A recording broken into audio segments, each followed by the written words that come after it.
The Donut Chef by Bob Staake.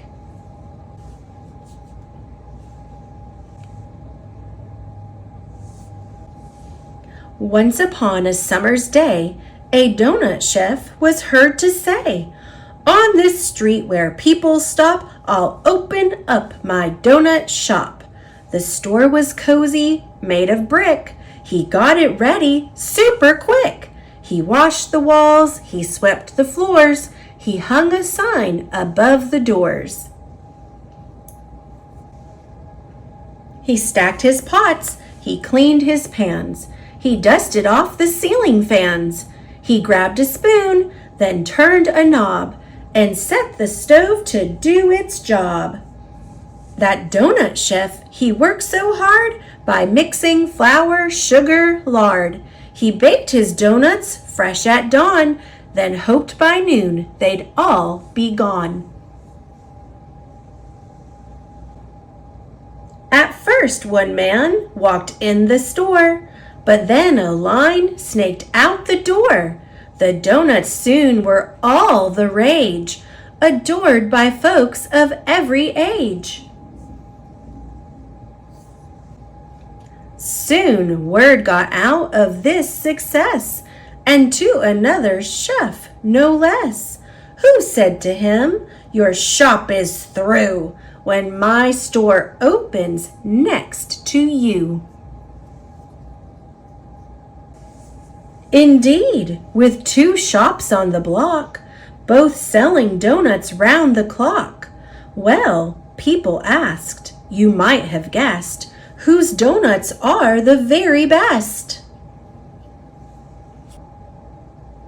2 donut shops on one small street. For customers they did compete.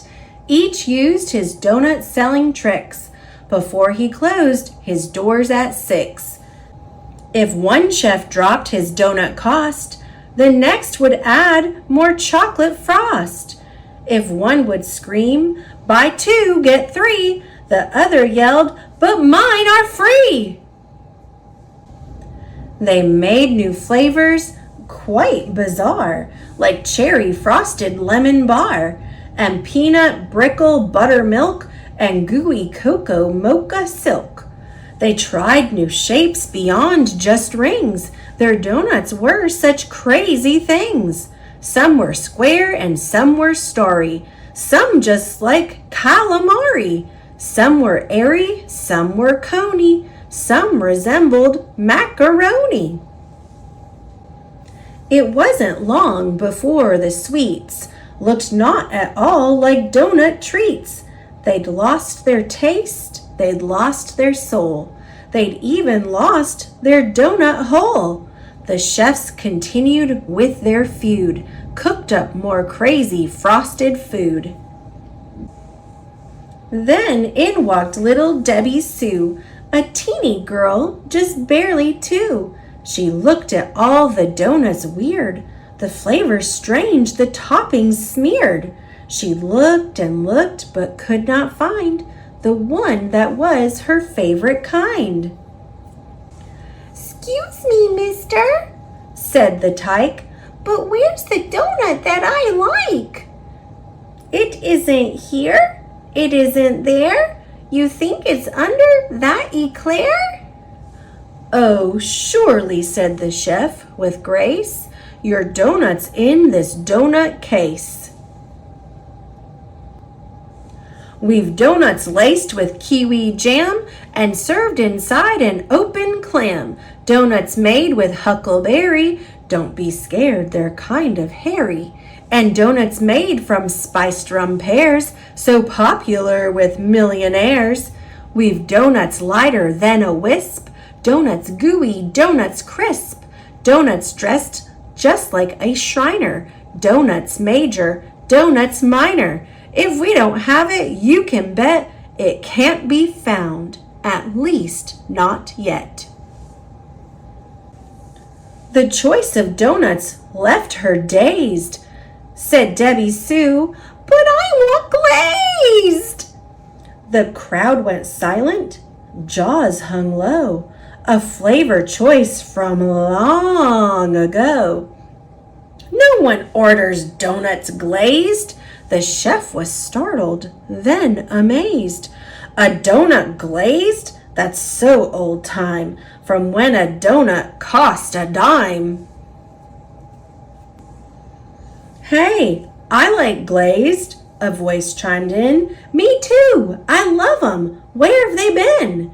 Then all the people sang in praise of simple donuts dipped in glaze. The clever chef then got a thought and turned his stove to super hot. Flour, sugar, just a cup, and in a bowl he mixed it up. He let it cook, knew what to do, and ding, the timer chimed on cue. Your donut's ready, Debbie Sue. She popped the donut in the air, and in her mouth it landed there. She chewed it, smiled, and gave a wink. There's nothing quite like glazed, I think. The crowd called out and yelled, I'm next! Bought glazed delights by cash and checks. The donut chef, he wrote the line, Amazing glazed, his store's new sign. Now throngs of people happily wait to buy his donuts by the crate. The donut chef, he'd never guessed of all the flavors he did test, that most folks love a glazed the best.